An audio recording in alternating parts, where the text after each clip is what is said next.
Hello engineers. तो कैसे हैं आप सभी लोग। आई होप आपने हमारे प्रीवियस लेक्चर देखे होंगे। तो प्रीवियस लेक्चर में क्या था, हमने बिल्डिंग स्टोन जो था आपके दो पार्ट में कवर कर लिए थे। तो इस पार्ट में हमारा जो आपका ब्रिक्स एंड टाइल्स है, बेसिकली इसमें जो आपका मेजर पार्ट है वो आपका ब्रिक्स का है कि आपको ब्रिक्स आपकी कितने टाइप की होती है और आपकी ब्रिक्स कैसे बनती है उसके बारे में आपको पढ़ना है। और थोड़ा जब ब्रिक्स में थोड़ा इंग्रेडिएंट्स वगैरह होते हैं ना, उनके बारे में आपको जानना जरूरी है।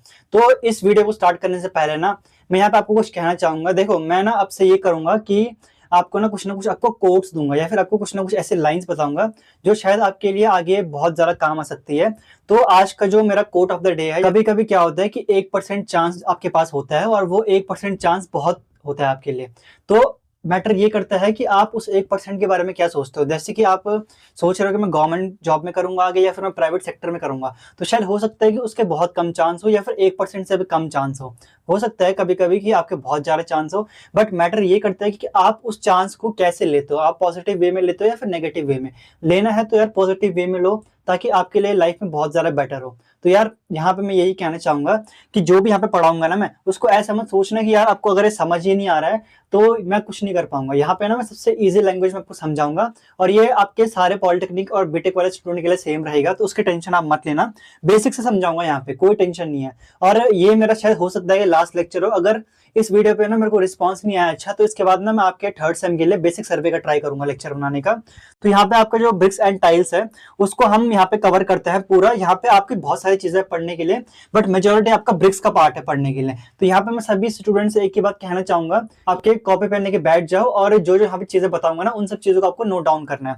तो यहाँ पे आपका जो इंट्रोडक्शन पार्ट आता है, देखो पहले ना ये मत बोलना कि यार हमें तो ईंटों के बारे में सब कुछ पता है, आपको ब्रिक्स के बारे में ना कुछ नहीं पता है। अगर अभी आप थर्ड सेम में हो तो मैं ये मान के चल रहा हूँ आपको ब्रिक्स आपने पढ़ा ही नहीं है अब तक कॉलेज में, आप सीधे ऑनलाइन देख रहे हो। तो ब्रिक्स यहाँ पे पहले डेफिनेशन हम पढ़ लेते हैं एक बार कि ब्रिक्स क्या होता है।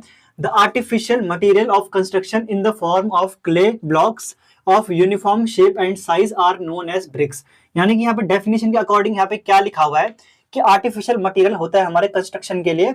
कौन सा आपका ब्रिक एक आपका आर्टिफिशियल मटेरियल होता है, वो हमें नेचर से नहीं मिलता है। आपके जो स्टोन्स होता है ना, वो आपके नेचर से आपको मिलते होंगे, लेकिन आपके ब्रिक आपको आर्टिफिशियल मिलती है। और वो कैसे मिलती है आपको, जब आप मिट्टी को जो लेयर होती है ना, मिट्टी की टॉप लेयर जब आप से हटाते हो, वहां पे आपको क्ले जो आपको सॉइल मिलती है ना, क्ले से बनती है आपकी ब्रिक्स जो होती है ऑफ क्ले ब्लॉक्स, यानी कि क्ले की ब्लॉक्स होती है। जैसे कि आपके ईंट दिख रहा है ना, ये बेसिकली एक ब्लॉक है आपका। ब्लॉक तो आपको पता होगा यार, ब्लॉक मतलब एक ऐसा शेप होता है। इस शेप को आप मानो कि ये ब्लॉक शेप का है, of uniform shape and size. अब ऐसा तो है नहीं कि यहाँ पे जैसे कि आपकी ब्रिक्स आपकी है तो ये आपकी सर्कुलर होगी या फिर राउंड होगी, ऐसा तो नहीं है ना। यूनिफॉर्म शेप एंड साइज की होती है, यानी कि एक समान उसका शेप होता है और उसका आकार भी उसी तरीके से होता है। तो उसी को आपका ब्रिक्स कहते हैं। ब्रिक्स आप समझ गए कि आपके जो क्ले ब्लॉक से बनते हैं। क्ले मतलब एक टाइप की सॉइल होती है। आगे आप सॉइल के बारे में जब पढ़ोगे ना आगे आपकी जियो टेक्निकल इंजीनियरिंग में या फिर सॉइल मैकेनिक्स में, वहां पे आप समझोगे चीज। अब यहाँ पे एक और पॉइंट क्या लिखा हुआ है, it is extensively used at present. यानी कि ये बहुत ज्यादा इस्तेमाल होती है ब्रिक्स आज के टाइम पे। पहले के टाइम पे क्या होता था, देखो जहां पे मैं आपका ये लेक्चर रिकॉर्ड कर रहा हूँ ना, यहाँ पे जो दीवार बनी हुई है ना, ये आपकी स्टोन की दीवार बनी है पूरी, मतलब ये पूरी पत्थरों की दीवार बनी हुई है। लेकिन आज के टाइम पे ना जहां पे हम आपका देखते हैं, तो वहां पे जितनी आपकी वॉल्स वगैरह हो गई या फिर फाउंडेशन में आपकी ब्रिक इस्तेमाल होती है, काफी जगह आपकी ब्रिक्स इस्तेमाल होती है। तो यहाँ पे लिखा गया है it is extensively used at present, यानी कि बहुत ज्यादा मतलब मात्रा में इस्तेमाल होती है आज के टाइम पे। मतलब आपका कोई भी अगर स्ट्रक्चर देखो तो वहां पे क्या होता है, 75 to 80% जो आपका कोई भी आपका कंस्ट्रक्शन प्रोजेक्ट है वहां पे ब्रिक्स जरूर होंगी। तो इसीलिए आप यहाँ पे लिख रखा हुआ है कि एक्सटेंसिवली यूज्ड, यानी कि बहुत ज्यादा इस्तेमाल होती है as a leading material of construction. यानी कि आपका जो कंस्ट्रक्शन, यानी कि यहीं कहाँ पे आप कंस्ट्रक्शन कार्य करा रहे हो ना, तो वहां पे जो मेन मटेरियल जो आपका होता है ना ब्रिक्स, वो आपका बहुत ज्यादा इस्तेमाल होता है। क्यों? बिकॉज ऑफ इट्स ड्यूरेबिलिटी, यानी कि उसकी सहन शक्ति बहुत ज्यादा होती है और उसकी स्ट्रेंथ, उसका सामर्थ्य बहुत ज्यादा होता है। रिलायबिलिटी, हम ब्रिक्स पे ना हम रिलायबल रह सकते हैं, यानी कि निर्भर रह सकते हैं हम ब्रिक्स में, क्योंकि वो आपका देखोगे ना ब्रिक्स बहुत ज्यादा स्ट्रांग होती है। क्योंकि वो आपकी क्या होती है, आप आगे टाइप पढ़ोगे इसके कि आपकी जो ब्रिक्स होती है ना, उनको हम भट्टी में जलाते हैं, तो इसलिए वो बहुत ज्यादा ड्यूरेबल रहती है। सहन शक्ति उनके अंदर बहुत ज्यादा होती है, रिलायबिलिटी उनकी बहुत ज्यादा होती है, यानी कि हम उन पर निर्भरता बहुत ज्यादा होती है हमारी इंसानों की। और लो कॉस्ट भी होती है। यानी कि लो कॉस्ट कैसे होती है, अभी मैं आपको एग्जांपल देता हूँ। कहीं पे अगर आप एक ट्रक पत्थर डला रहे हो ना, डायरेक्ट जो आपका नदी या फिर जो आप कहते हो ना रिवर साइड से उठाते हो, और एक ट्रक आप मान के चलो ब्रिक्स का, तो आपको महंगा कौन सा लगेगा? आपको लगेगा शुरुआत में कि आपका जो आपका ब्रिक्स वाला है वो आपको महंगा पड़ रहा है, क्योंकि जितना मेरे को पता है एक ब्रिक का प्राइस जो आपकी रेड ब्रिक आती है ना, उसका प्राइस अभी चल रहा था 15 to 20 रुपीज। प्राइस वेरी कर सकता है लोकेशन के हिसाब से, बट जितना मेरे को अभी प्राइस पता है एक रेड ब्लॉक जो होती है फिर जो रेड ब्रिक होती है, अब आप स्टोन लाओगे भले ही आपको सस्ते में पड़ जाएगी, लेकिन आप कोई इतना बड़ा स्टोन तो आप इस्तेमाल नहीं करोगे ना। आप क्या करोगे, स्टोन को पहले वहां पे क्या करोगे, उसकी क्वेरिंग करोगे। अब क्वेरिंग क्या होती है, काफी स्टूडेंट ऐसा पूछेंगे। तो देखो ऐसा होता है ना, मैंने पहले लेक्चर में सब चीजें पढ़ा रखी है, उसका पार्ट 2 मैंने इसीलिए बनाया था क्योंकि वहां पे कुछ टॉपिक छोड़ गए थे, तो मैंने पार्ट 2 में वो सारे टॉपिक कवर करे थे। तो जाके पहले उन 2 लेक्चर को देखना, तब जाके इसको देखना। अब आप कहीं से अगर इतने बड़े बड़े स्टोन्स ला रहे हो तो आपको एक स्किल पर्सन चाहिए होगा ना, जो क्वेरिंग करेगा उनकी, यानी कि उन पत्थरों को तोड़ के आपके छोटे छोटे आपके जो शेप होंगे ना आपके स्टोन के, उनको देगा। तो वहां पे आपकी क्या होगी, वहां पे कॉस्ट बढ़ जाएगी। तो इसलिए हम ब्रिक्स को क्यों कहते हैं कि हम ना उनकी लो कॉस्ट होती है, क्योंकि हमें अगर देखो लॉन्ग टर्म में आपके वो रिलायबल भी रहते हैं, स्ट्रेंथ भी उनकी ज्यादा होती है, स्टोन से ज्यादा स्ट्रेंथ होती है उनकी, क्योंकि वो ना आपकी आपकी भट्टी में आपकी बनाई जाती है, मतलब गर्म भट्टी में उन्हें डाला जाता है ताकि उनकी स्ट्रेंथ बढ़ सके। ड्यूरेबिलिटी यानी कि सहन शक्ति उनकी बहुत ज्यादा होती है। और लो कॉस्ट, लो कॉस्ट मतलब लॉन्ग टर्म में सोचो इस चीज को ना, कि अगर आप कहीं पे मतलब कार्य करवा रहे हो तो अगर वहां पे पत्थर आप मंगवाओगे ना, तो वहां पे उसको फिर लाने की, उसकी फिर ढुलान करने की, और फिर उसको ना जब आप उसकी क्वेरिंग करोगे फिर आप उनको शेप दोगे, तो वहां पे बहुत ज्यादा आपका टाइम कंज्यूमिंग होगा, वो वहां पे कॉस्ट भी ज्यादा आएगी। और ब्रिक्स आपके क्या है, बन बनाई ब्रिक्स आती है, ऐसा तो है नहीं कि आपको कहीं पे ब्रिक्स बनानी है, तो इसकी कॉस्ट कम आती है। आई होप ये आपको समझ आ गया होगा। अब देखो हम ब्रिक्स के बारे में पढ़ रहे हैं, तो उसका शेप जानना बहुत ज्यादा इंपॉर्टेंट है ना आपके लिए। तो इसका जो डायमेंशन होता है, देखो ये इसकी लेंथ है, ये आपकी कितनी होती है, ये आपकी होती है 190 mm।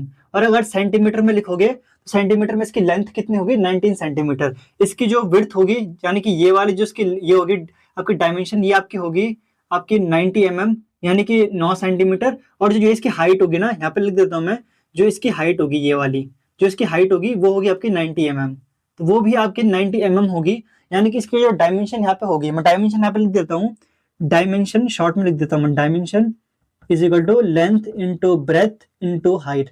तो इसकी लेंथ ब्रेथ और हाइट कितनी होगी, तो इसकी होगी आपकी 190, ये सारा mm में है, ठीक है, 190 इंटू 90 इंटू 90।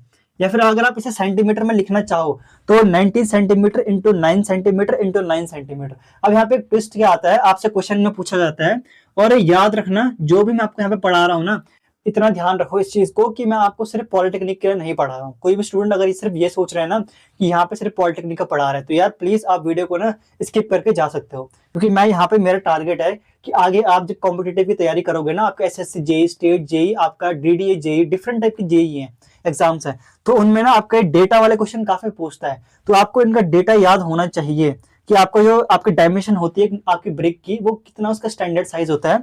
तो 190 इंटू 90 इंटू 90 mm, और अगर सेंटीमीटर में होगा तो 19 centimetre into 9 centimetre into 9 centimetre. अब ये क्वेश्चन एक और आता है यहाँ पे कि मोटार के साथ कितना होता है, तो देखो मोटार के साथ क्या होता है, विद मोटार अगर मैं लिखूँ ना यहाँ पे विद मोटार। अब काफी स्टूडेंट मेरे से ऐसा पूछेंगे कि सर या फिर भैया आपने तो बताया नहीं कि मोटार क्या होता है। तो देखो यहाँ पे मैं आपको हर चीज बताऊंगा, उसकी टेंशन आप मत लो। मोटार एक्चुअल में क्या होता है, motor is a mixture of आपका सीमेंट, सैंड, आपका एग्रीगेट और आपका पानी का, यानी कि आपका जो पानी, आपका एग्रीगेट और आपका जो सीमेंट होता है ना, उसका जो मिक्सचर होता है उसको हम आपका क्या कहते हैं, उसको हम मोटार कहते हैं। और कंक्रीट अलग चीज होती है। कंक्रीट में क्या होता है, कंक्रीट में आपका सीमेंट तो आता है, उसके साथ आपके सैंड भी आती है, आपके ग्रेवल्स भी आते हैं, और आपका पानी भी आता है। और कई बार कंक्रीट में ना हम एडोमिक्सचर वगैरह काफी चीजें यार उसमें आगे पढ़ने के लिए। एडोमिक्सचर वैसे आप अभी आप सीमेंट के वाले चैप्टर में या फिर 4th चैप्टर में आप एडोमिक्सचर ही पढ़ोगे थोड़ा सा, वहां पे मैं आपको बताऊंगा, तो उसकी टेंशन मत लेना आप। लेकिन अगर आप मोटार के साथ देखोगे तो आपकी जो स्टैंडर्ड ब्रिक का साइज है वो थोड़ा बढ़ जाता है। और वो कितना बढ़ता है, विद मोटार उसका क्या होता है, 200 इंटू 100 इंटू 100 mm, ये उसका स्टैंडर्ड साइज होगा। यानी कि 20 सेंटीमीटर उसकी लेंथ होगी, 10 सेंटीमीटर उसकी क्या होगी, हाइट होगी, और 10 सेंटीमीटर ही उसकी क्या होगी, विड्थ होगी इसकी ईंट की मोटार के साथ। और या फिर आप इसे mm में लिखोगे तो 200 इंटू 100 इंटू 100, ये आपकी जो होगी वो डायमेंशन होगी विद मोटार। मोटार मतलब मैंने समझा दिया ना कि मोटार क्या होता है। अब ढंग से अगर आप ये चीज समझ रहे हो तो इन चीजों को नोट डाउन करो ताकि रिवीजन के टाइम भूले ना। अब यहाँ पे यूज क्या आता है हमारे ब्रिक्स का, देखो यार मेरा काम ये है कि मैं आपको ना बेसिक से एडवांस की तरफ लेके चलूं। मेरा काम क्या है कि मैं आपको बेसिक से एडवांस की तरफ लेके चलूं। तो मैं यहाँ पे सीधा आपको ये नहीं कि सीधा आपको डायमेंशन बता दी क्या होता है, थोड़ा बहुत वो समझा दे, आपको हर एक पॉइंट डिटेल में समझाना है। तो तो यहाँ पे आपका इस्तेमाल क्या होता है आपके ब्रिक्स का, commonly used for construction of walls, यानी कि मैंने जैसे कहा ना कि दीवार वगैरह जहां पे भी आप देखते हो वहां पे कहीं ना कहीं ईंट होती है। ये जो पूरी दीवार आप दिख रही होगी ना आपको, एक्चुअल में क्या है कि ये पूरी दीवार पत्थर की है, बट आप जहां पे देखोगे ना तो पत्थरों की दीवार अब कम इस्तेमाल होती है, आप सारी जगह ब्रिक्स की होती है इस्तेमाल। कंस्ट्रक्शन ऑफ वॉल, कॉलम्स, अब देखो कॉलम्स में तो मैंने बहुत कम देखा कि अब ब्रिक का इस्तेमाल होता है, लेकिन कहीं कहीं पे भी अभी ब्रिक आपकी ईंटों का इस्तेमाल होता है कॉलम वगैरह के लिए।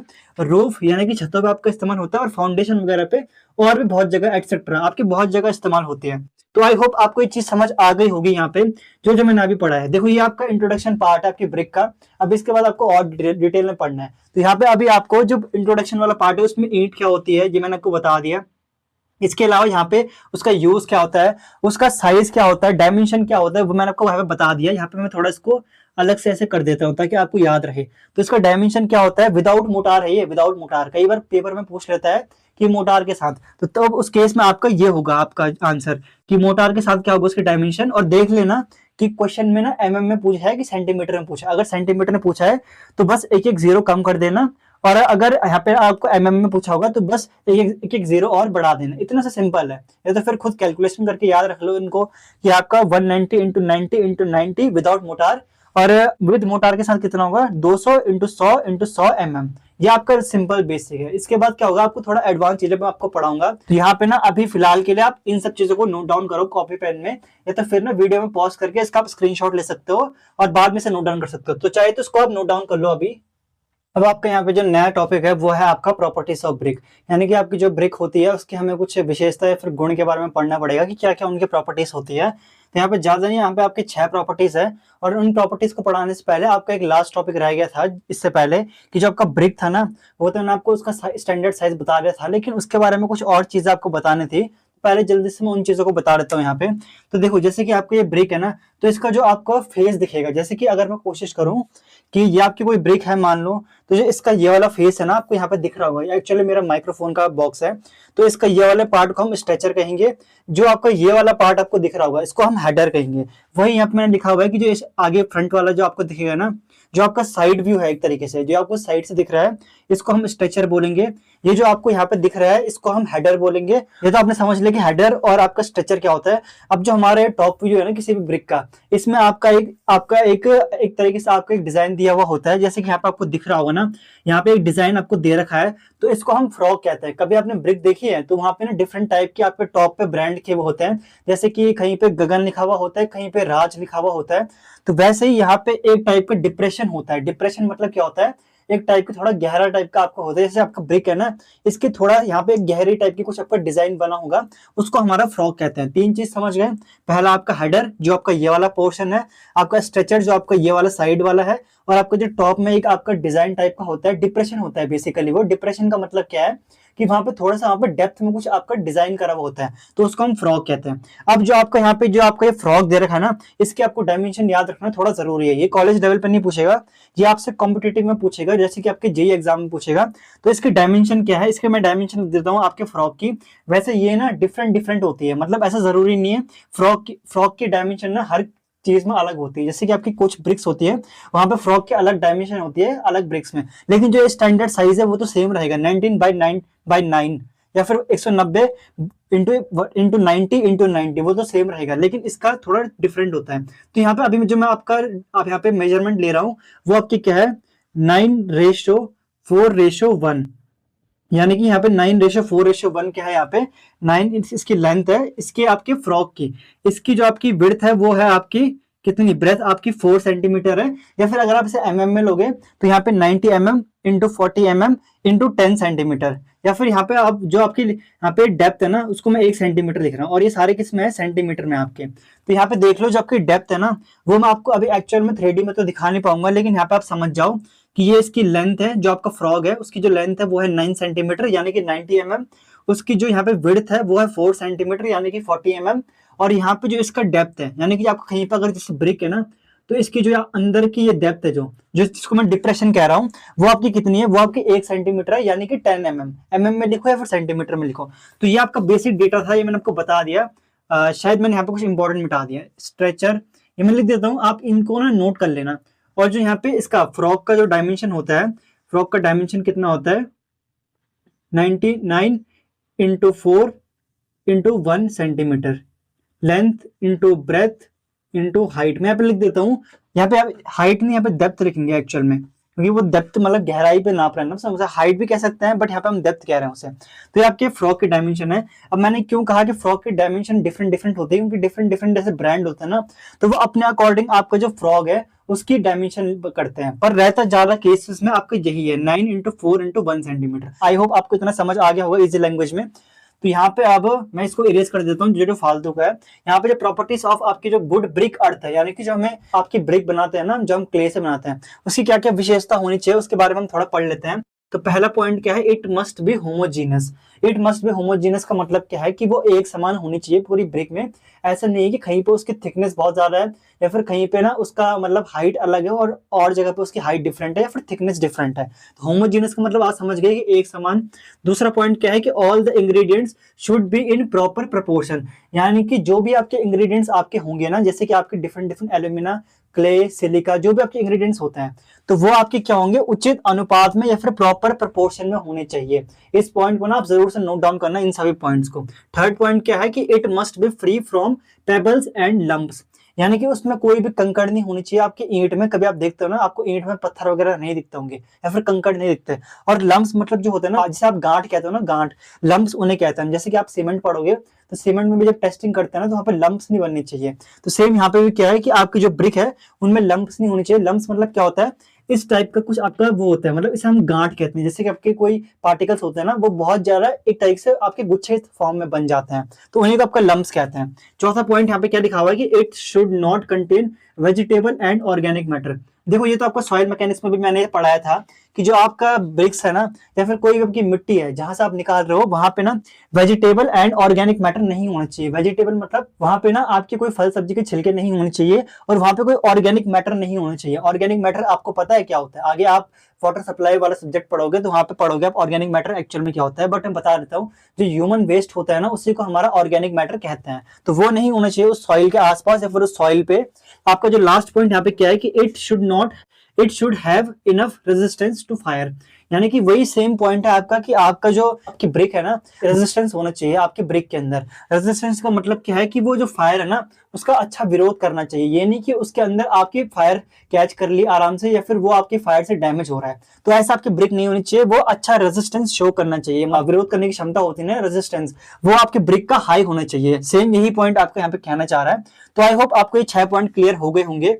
देखो कहीं पे भी अगर आपका फायर लगती है ना, या फिर कहीं पे आपकी आग लगती है, तो वहां पे आपने कभी देखा होगा ना, जो आपकी वॉल वगैरह है वो सिर्फ वहां पे काली होती है, वहां पे वो डैमेज नहीं होती है। एक तरीके से कभी आपने कहीं देखा होगा ना, अगर कहीं पे आग पकड़ते हैं तो वहां पे जो डैमेज होता है ना, वो बेसिकली किन किन चीजों में होता है। एक तो आपकी इलेक्ट्रिकल वायरिंग जो भी यहाँ पे होती है, जैसे कि यहाँ पे ऊपर अगर यहाँ पे कभी फायर पकड़ती है कल के दिन इस रूम में, तो यहाँ पे जो इलेक्ट्रिकल वायरिंग है सबसे पहले वो डैमेज होगी। फिर यहाँ पे जितना फर्नीचर वगैरह है वो सब डैमेज होगा। उनकी वजह से हो सकता है कि अगर आपकी ब्रिक की जो क्वालिटी है वो अगर खराब क्वालिटी की है, तो वहां पे ना आपकी ब्रिक डैमेज हो सकती है। लेकिन मोस्ट केस में आपकी ब्रिक डैमेज नहीं होती, क्योंकि उनके बाहर आपकी जो आपका मोटार की लेयर होती है, जिसे आप प्लास्टर कहते हो, उसकी लेयर होती है, तो उनसे वो काफी हद तक बच जाती है। लेकिन फिर भी अच्छा रेजिस्टेंस होना चाहिए आपकी ब्रिक का। तो यही वही पॉइंट आपको यहाँ पे लिखा हुआ है कि वो फायर का विरोध करना चाहिए अच्छी तरीके से, उसके अंदर इतनी तो आपका रेजिस्टेंस होना चाहिए, इतना तो वो आपका विरोध करना चाहिए आपके हाई टेम्परेचर का। हाई टेम्परेचर से है आग का मतलब सीधा सीधा। तो आई होप यहाँ पे आपको 6 पॉइंट क्लियर आ गए होंगे। और ये जो आपको मैंने बताया था ना फ्रॉग का, या फिर आपको जो ब्रिक का ये जो ऊपर का पार्ट होता है, इसके बारे में बता दिया। ये आपका स्ट्रेचर है, ये आपका हेडर है, और ये आपका फ्रॉग होता है। ये 3 ही पूछता है मेनली। तो आप चाहे तो इसका आप नोट डाउन कर सकते हो, या फिर वीडियो को पॉज करके आप इसका स्क्रीनशॉट भी ले सकते हो। अब यहाँ पे आपका जो नेक्स्ट टॉपिक है वो है आपका क्लासिफिकेशन ऑफ ब्रिक। हमने इससे पहले आपके प्रॉपर्टीज पढ़ी थी आपके ब्रिक्स की, और हमने इसके बाद इंग्रेडिएंट्स पढ़ने थे। लेकिन आपके लिए थोड़ा सा ही क्लासिफिकेशन जानना जरूरी है।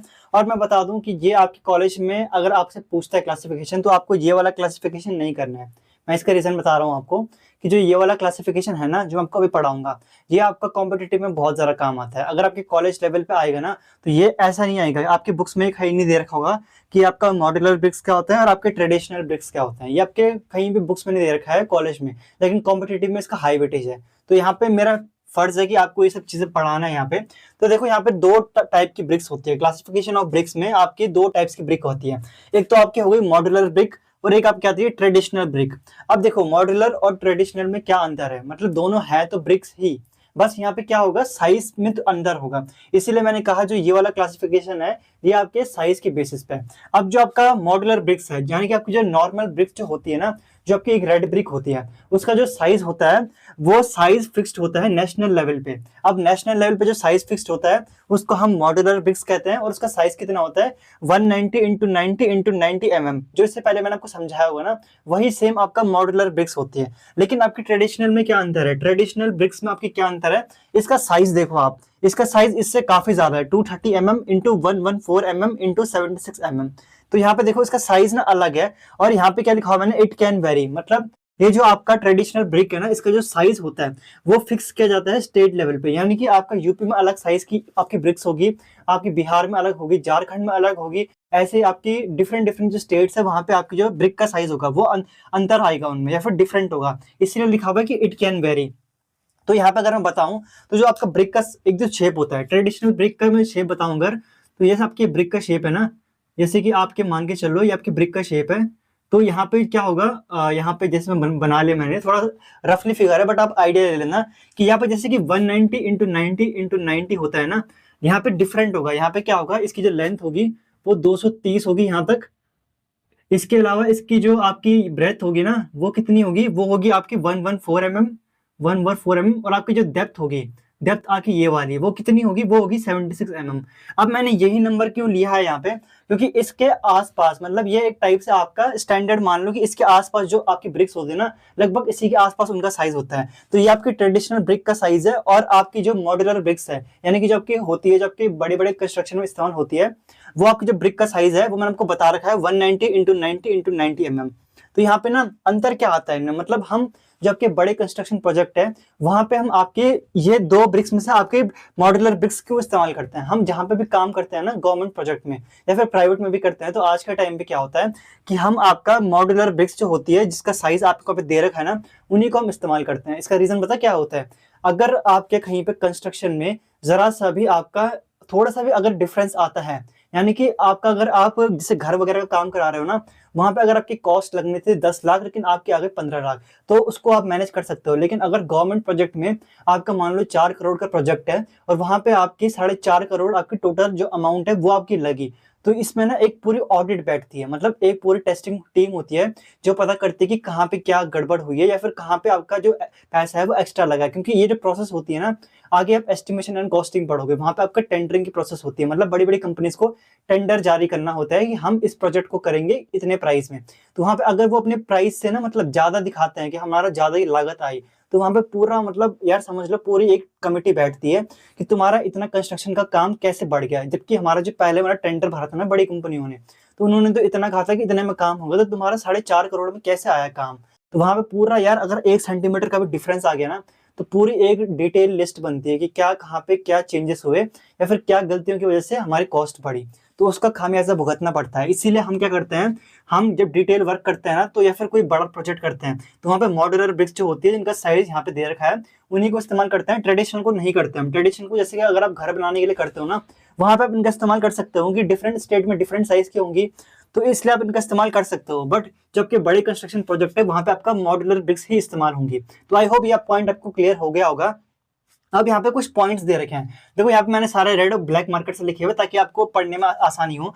Standard size of modular bricks, यानी कि जो स्टैंडर्ड साइज है ना, ये विदाउट मोटार कहा मैंने, ये विदाउट मोटार है, याद रखना। जब भी मैं कहूंगा ना तो विदाउट मोटार मैंने यहाँ पे लिखा होगा, अगर मैं विद मोटार लिख रहा हूँ तो समझ जाना चाहिए आपको एक चीज। तो यहाँ पे क्या है, स्टैंडर्ड साइज ऑफ ब्रिक है, जबकि मॉड्यूलर ब्रिक्स है उनका क्या है 190 into 90 into 90 mm without motor. With motor कितना होगा आपको पता है ना, विद मोटार कितना होगा 200 mm into 100 mm into 100 mm, और ये आपको पता होना चाहिए। अब थिकनेस ऑफ मोटार कितनी होती है, मोटार यार कोई भी स्टूडेंट मुझसे ना ये कमेंट मत करना कि मोटार क्या होता है, अभी जस्ट पहले समझाया था आपको आपकी प्रॉपर्टीज ऑफ ब्रिक्स से पहले कि मोटार क्या होता है। तो जो आपका मोटार होता है वो 10 mm से 20 mm थिक होता है, यानी कि उसकी जो थिकनेस होती है ना वो 1 से 2 सेंटीमीटर होती है, या फिर 10 mm से 20 mm। तभी तो यहाँ पे 190 का आपका 200 mm होता है जब उसमें मोटार लगता है, 90 का यहाँ पे 100 होता है और 90 का यहाँ पे 100 होता है। तो वो 10 mm यानी कि 1 सेंटीमीटर से 2 सेंटीमीटर या फिर 20 mm तक उसकी थिकनेस होती है, इसी के बीच होगी। अब यहाँ पे लिख रखा है standard size of traditional bricks, यानी कि आपकी जो स्टैंडर्ड साइज होती है जो आपने ना मतलब खरीदी है, उसमें कोई मोटार वगैरह अभी तक नहीं लगाया है, तो उसका कितना होगा 230 इंटू 114 इंटू 76 यहाँ पे आपका दे रखा है आपका स्टैंडर्ड साइज। अब ये नहीं है कि आपका सारे स्टेट्स में सेम होगा, कहीं पे आपका 250 हो सकता है, कहीं पे 260 हो सकता है, कहीं पे 220 हो सकता है। ये मैं स्टैंडर्ड लेके चल रहा हूँ, मतलब इसके ही आसपास जो उनका साइज होगा, जितने भी स्टेट में ब्रिक्स बनती है ना, इसी के आसपास साइज होगा। और ये क्या है, विदाउट मोटार। इसको आप ध्यान रखना कि विदाउट मोटार का है आपका 230 इंटू 114 इंटू 76 विदाउट मोटार। इसी के आसपास आपके जितने भी स्टेट्स में ब्रिक्स होती है ना, उनका साइज होता है, इसीलिए इसको स्टैंडर्ड कहा है। और यहाँ पे ना कन्वेंशनल साइज कितना होगा। देखो यहाँ पे कन्वेंशनल साइज का मतलब क्या है कि जब आप उस पर थोड़ा सा मॉडिफाई करोगे या फिर मोटार वगैरह लगाओगे ना उसको, जब आप उसे इस्तेमाल करोगे मोटार वगैरह के साथ, तो तब उसका साइज कितना होगा। तो यहाँ पे देखो 250, यहाँ पे आपका 10 बढ़ेगा, यहाँ पे आपका 20 बढ़ेगा, यहाँ पे आपका 15 बढ़ेगा, और यहाँ पे आपका 10 बढ़ेगा। तो सेम वही 230 टू में अगर आप 20 ऑड करोगे तो 250 आएगा। आप 114 में अगर आप 15 ऐड करोगे तो 125 आएगा, और यहाँ पे अगर आप 10 ऐड करोगे तो 86 आएगा। विद मोटार मैंने इसलिए लिखा हुआ है यहाँ पे। तो आपको ये चीज समझ आ गई होगी कि आपका standard size of modular bricks कितना है। उसके साथ अगर आप मोटार इस्तेमाल करोगे तो वो आपका कन्वेंशनल आपका साइज बन जाएगा, या फिर नॉमिनल साइज का हो उसको, जब आप उसे मोटार के साथ इस्तेमाल करोगे। यहाँ पे थिकनेस दे रखी है मोटार की। स्टैंडर्ड साइज कितना होता है ट्रेडिशनल ब्रिक का। स्टैंडर्ड साइज का मतलब क्या है कि जैसे आपने उसको कंस्ट्रक्शन साइट से उठा के लाया तो उसका स्टैंडर्ड साइज उस टाइम पे क्या है, तो उसका ये रहेगा। और ये स्टैंडर्ड है, मतलब इसी के आसपास जो आपकी ब्रिक्स होंगे ना उनका साइज होगा, जो डिफरेंट स्टेट में होती है। और ये विदाउट मोटार है, याद रखना, क्योंकि यहाँ पे ये आपका स्टैंडर्ड साइज है। कन्वेंशनल साइज का मतलब क्या है, मैं अभी फिर से रिपीट कर रहा हूँ। कन्वेंशनल साइज का मतलब क्या है कि जब आप उस पर थोड़ा सा ना आप थोड़ा मॉडिफाई करते हो, यानी कि आप उसमें मोटार वगैरह लगाते हो, मसाला लगाते हो, जैसे कि मसाला कहते हैं ना, तो उससे उसका साइज बढ़ जाता है, कि उसकी थिकनेस बढ़ जाती है। और ये आपका यहाँ पे जो आपका मतलब मान के चलो कि लमसम इतना ही बढ़ता है। अगर आपका स्टैंडर्ड साइज ये है तो उसमें आपका कितना का मतलब साइज बढ़ेगा, तो वो यहाँ पे लिख रखा है, और ये मोटार के साथ है। तो आई होप इतना आपको समझ आ गया होगा। ये आपका ट्रेडिशनल लिख देता हूँ मैं, ट्रेडिशनल, यहाँ पे ट्रेडिशनल लिख देता हूँ, ताकि जब आप नोट्स बनाओ ना तो आपको यहाँ पे दिक्कत ना हो कुछ भी चीज यहाँ पे समझने में। तो यहाँ पे आपका ब्रिक्स का वाला तो आपको समझ आ गया होगा कि आपका टाइप्स ऑफ ब्रिक क्या है। अब इसके बाद क्या है कि यहाँ पे आपका क्लासिफिकेशन ऑफ ब्रिक ना अभी तो इतना हो गया है। अब मेरे को इसका ना पार्ट 2 बनाना पड़ेगा, क्योंकि यहाँ पे क्या है कि अगर मैं इसी को पार्ट 1 में कवर करूंगा ना तो स्टूडेंट्स ना 1 घंटे का लेक्चर तो देख नहीं पाएंगे। मुझे भी इतना मालूम है यार कि एज अ स्टूडेंट तुम 1 घंटे का लेक्चर तो एक दिन में देखोगे नहीं। और फिर उससे क्या हो रहा है कि अगर तुम उसे स्किप कर रहे हो ना, अगर आधे घंटे के लेक्चर को भी, तो मेरी जो ऑडियंस की रीच है ना वो थोड़ा कम हो रही है, वो बहुत ज्यादा मतलब स्टूडेंट तक नहीं पहुंच पा रही है। क्योंकि तुम्हारा ऑडियंस का जो मतलब रिटेंशन टाइम होता है, या फिर जो तुम देखते हो ना एवरेज व्यू ड्यूरेशन मेरे उसमें दिखाई देता है, तो वो यार आधे घंटे की वीडियो में अगर 2 मिनट का आएगा तो मतलब स्टूडेंट उतना लंबा देख ही नहीं रहे मेरे लेक्चर को, तो मुझे लेक्चर को शॉर्ट बनाना पड़ेगा। तो यहाँ पे ना इसका मैं पार्ट 2 लेके आऊंगा ब्रिक्स का, क्योंकि मैं इसे 1 शॉट में कवर नहीं कर रहा। अगर 1 शॉट में कवर करना होगा तो मुझे कमेंट में बताना कि आपको 1 शॉट में सारे चैप्टर के ये एक साथ चाहिए, तो मैं आपको 1 शॉट में कवर करा दूंगा। तो आप इसको एक बार नोट डाउन कर देना, यहाँ पे जो भी आपको लिख रखा है, वीडियो को पॉज करके ना इसका आप स्क्रीनशॉट ले लेना। तो आई होप यहाँ पे आपको सारी चीजें समझ आ गई होंगी। आपका क्लासिफिकेशन ऑफ ब्रिक में क्या है कि आपके कंप्रेसिव स्ट्रेंथ के बेसिस पे वो आपका इंपॉर्टेंट है बहुत ज्यादा। और आपको जो भी इंग्रेडिएंट्स इस्तेमाल होते हैं ना उनके बारे में थोड़ा आपको पता होना चाहिए कि कौन से इंग्रेडिएंट्स इस्तेमाल होते हैं और कौन से हार्मफुल इंग्रेडिएंट्स हैं। तो वो सारा नेक्स्ट क्लास में आपको बताऊंगा मैं। और वहां पे आपका मैन्युफैक्चरिंग बताऊंगा। थोड़ा मैन्युफैक्चरिंग इतना आसान नहीं है जितना आप सोच रहे हो, लेकिन वहां से आपका 7 नंबर का क्वेश्चन बनता है। यहाँ से टोटल आपके 10 से 15 नंबर के क्वेश्चन बन सकते हैं, और मैक्सिमम 20 के बन सकते हैं ऐसे। तो प्लीज अगर आपने ये पार्ट देखा है तो नेक्स्ट पार्ट को भी जरूर देखना। तो अभी के लिए फिलहाल इस वीडियो में इतना ही। अगर वीडियो अच्छी लगे तो प्लीज वीडियो में रिस्पॉन्स देना, वीडियो को लाइक करना और दोस्तों में शेयर करना। तो मिलते हैं आपके नेक्स्ट लेक्चर में।